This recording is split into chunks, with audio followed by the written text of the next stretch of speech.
Salam pemirsa, berjumpa lagi bersama saya dalam pembahasan buku Agama yang Bersinar. Buku ini ditulis oleh Nyonya Ellen G. White. Buku ini menyuguhkan kepada kita satu cara yang lebih baik, menyingkapkan kepada kita suatu kehidupan yang lebih sederhana dan lebih manis. Semua pembaca akan penuh dengan kegembiraan dan kesukaan, bersinar menyinarkan kasihnya dimanapun kita berada. Inilah suatu ajakan yang indah bagi masing-masing kita yang Yesus sudah berikan. Biarlah kita mau menyambut akan panggilannya di dalam kehidupan kita untuk terus melayani Dia, untuk terus mau menjadi pengikut-pengikutnya yang setia. Bila kita mempunyai beban kehidupan, baiklah kita datang di bawah kaki salib Tuhan, menyerahkan semuanya, sehingga Dia akan meringankan itu, dan jalan-jalan kita pun akan terasa indah, dan Dia akan memberikan kita suatu pengalaman yang belum pernah kita rasakan sebelumnya. Ya, walaupun akan banyak tantangan yang akan kita hadapi, tapi di dalam semua tantangan itu, Yesus akan menuntun kita, Dia akan memberikan kita kelegaan. Kita hidup di akhir daripada dunia ini, baiklah kita mau menyerahkan kehidupan kita kepadanya.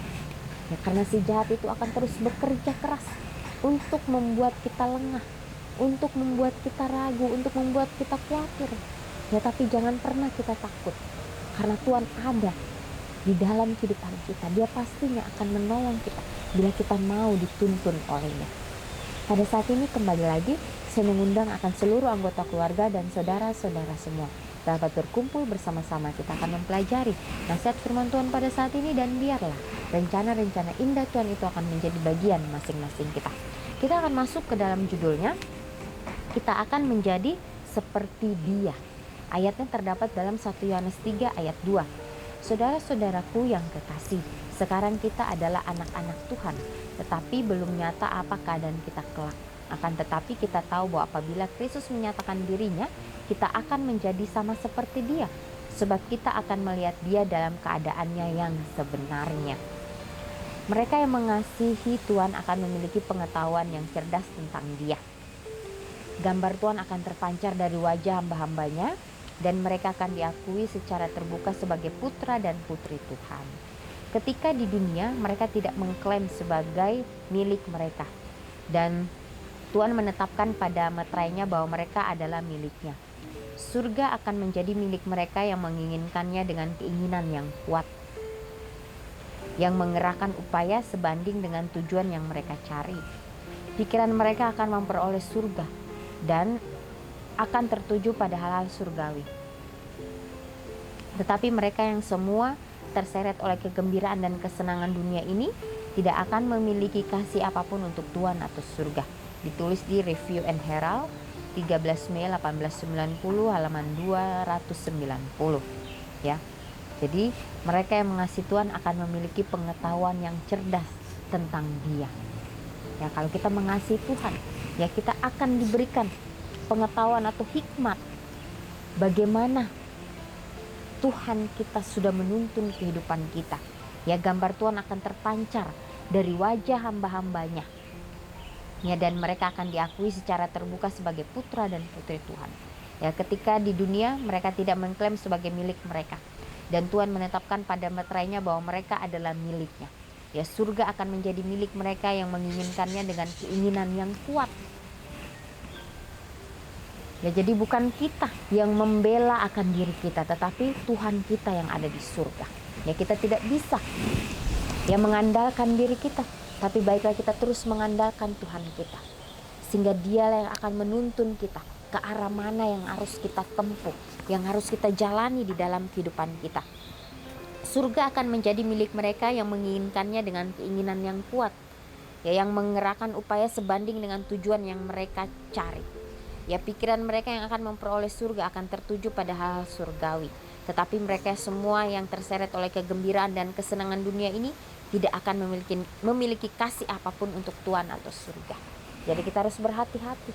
Ya, jangan sampai kita mendua antara dunia dan surga, atau antara dunia dan Tuhan. Ya, bila Tuhan mengizinkan kita masih berada di tengah-tengah dunia ini. Baiklah kita terus mengandalkan Dia. Baiklah kita bekerja dengan penuh kejujuran. Ya, bekerja dengan meminta akan tuntunan Tuhan. Ya, walaupun akan banyak orang-orang yang akan menyakiti kita, ya, tapi Tuhan tidak pernah menutup mata kepada hamba-hambanya yang setia, yang mempertahankan akan kebenarannya. Ya, walaupun belum saatnya, belum waktunya, tapi Tuhan akan menepati janjinya. Dia akan memberikan waktu yang tepat untuk dapat membela kita. Ya, karena bila kita berada di dunia, semuanya itu sudah tidak sesuai dengan apa yang Tuhan sudah berikan. Ya, kesempatan ini baiknya kita dapat pergunakan dengan sebaik-baiknya, meminta tuntunan Tuhan. Ya, bekerja dengan sepenuh hati kita. Disitulah Tuhan akan melihat dan Dia akan memberikan yang terbaik bagi masing-masing kita. Ya, dan di sini juga dikatakan pikiran mereka yang akan memperoleh surga akan tertuju pada hal-hal surgawi. Ya, jadi pemikiran kita, apapun yang kita lakukan, pastinya kita akan kaitkan itu dengan firman Tuhan. Oh, firman Tuhan mengatakan ini, berarti saya harus mengikutinya.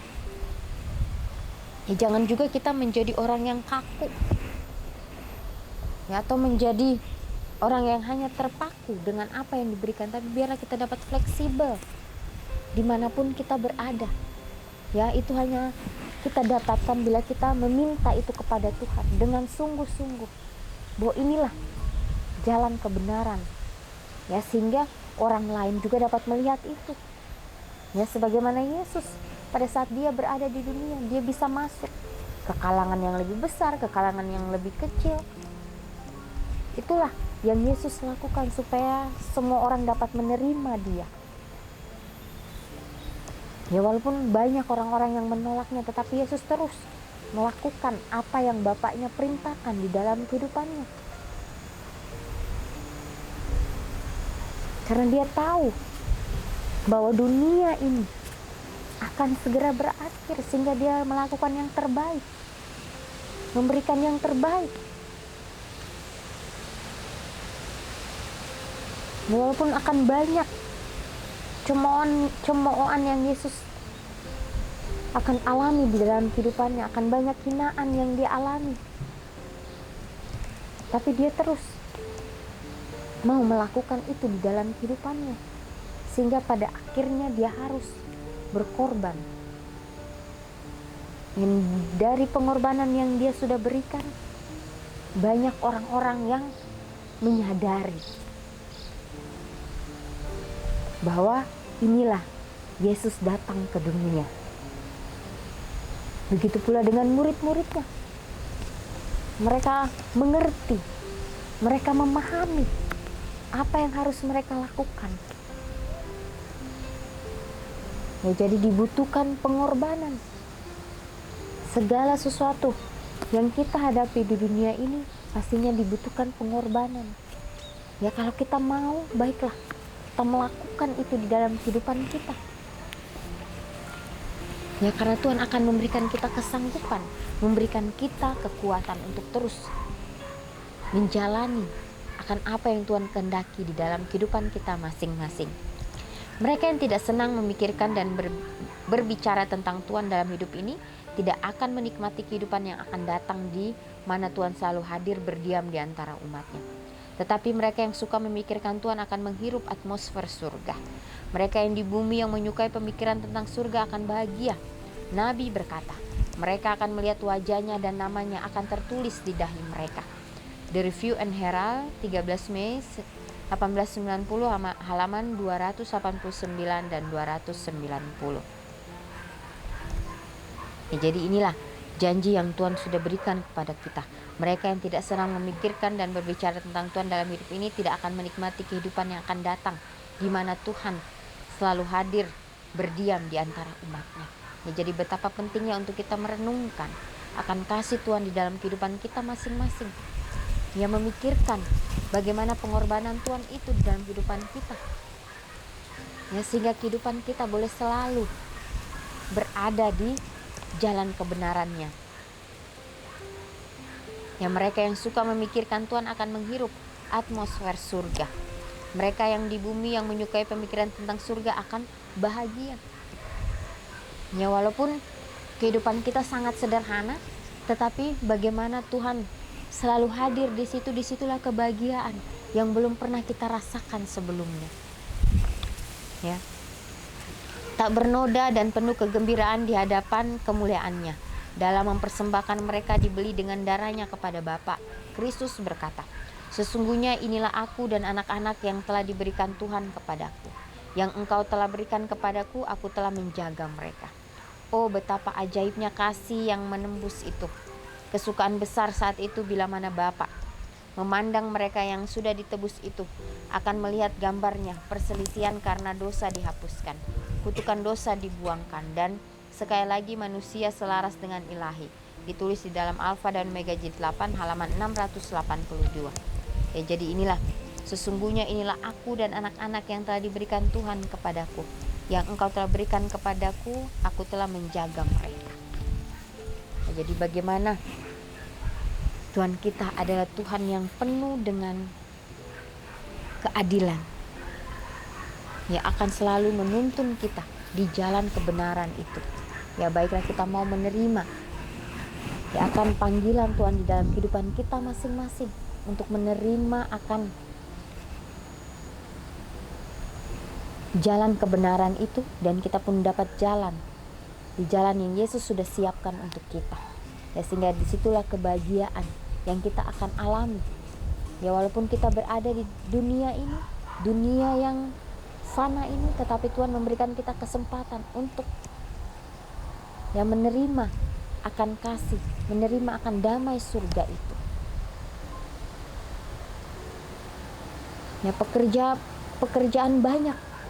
Ya, pekerjaan di dalam sini banyak, tetapi pekerjanya inilah yang masih mengeraskan hatinya, yang masih belum mau untuk menerima panggilan Tuhan. Ya, pada saat kita mempelajari firman Tuhan, baiklah kita doakan dengan sungguh-sungguh, sehingga panggilan yang Tuhan berikan kepada kita, kita dapat menerima itu di dalam kehidupan kita, sehingga kita pun dapat merasakan bagaimana tuntunan Tuhan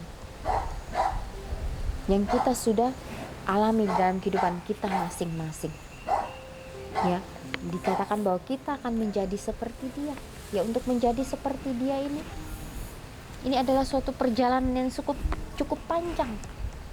Ya, tidak seperti hanya membalikan telapak tangan kita, tapi kita akan terus melatih kehidupan kita seperti kita menaiki tangga yang pertama, kedua, ketiga, keempat, itu akan diuji apakah kita sanggup untuk terus naik dari hari ke hari. Ya, baiklah kita mau menerima akan panggilan itu, walaupun kita sebagai manusia biasa kita tidak sanggup, tetapi Tuhanlah yang akan menyanggupkan kita untuk terus bertahan di dalam situasi apapun yang kita hadapi. Yang dikatakan juga di sini, Kristus berkata, "Sesungguhnya inilah aku dan anak-anak yang telah diberikan Tuhan kepadaku. Yang engkau telah berikan kepadaku, aku telah menjaga mereka." Oh, betapa ajaibnya kasih yang menembus itu. Kesukaan besar saat itu bila mana Bapa memandang mereka yang sudah ditebus itu, akan melihat gambarnya. Inilah suatu pemandangan yang indah, pemandangan yang belum pernah kita rasakan sebelumnya di dalam kehidupan kita. Bagaimana kita akan memandang wajah Sang Pencipta kita. Disitulah kita merasakan sukacita yang sungguh luar biasa. Inilah ya pelajaran yang indah yang terus Tuhan berikan bagi kita masing-masing. Ya, kita sudah di akhir daripada bulan ini. Ya, kita akan memasuki tahun yang baru lagi. Biarlah kita mau terus meminta tuntunan Tuhan di dalam kehidupan kita untuk dapat Dia berkarya, untuk dapat terus melakukan yang terbaik, bukan untuk siapa-siapa, tapi untuk Tuhan kita. Baiklah kita mau menerima akan janji Tuhan dalam kehidupan kita. Terus menyampaikan akan kasih-Nya dimanapun kita berada. Baiklah komitmen demi komitmen yang kita sudah ambil, kita dapat doakan itu dalam kehidupan kita, sehingga kita dapat jalani itu.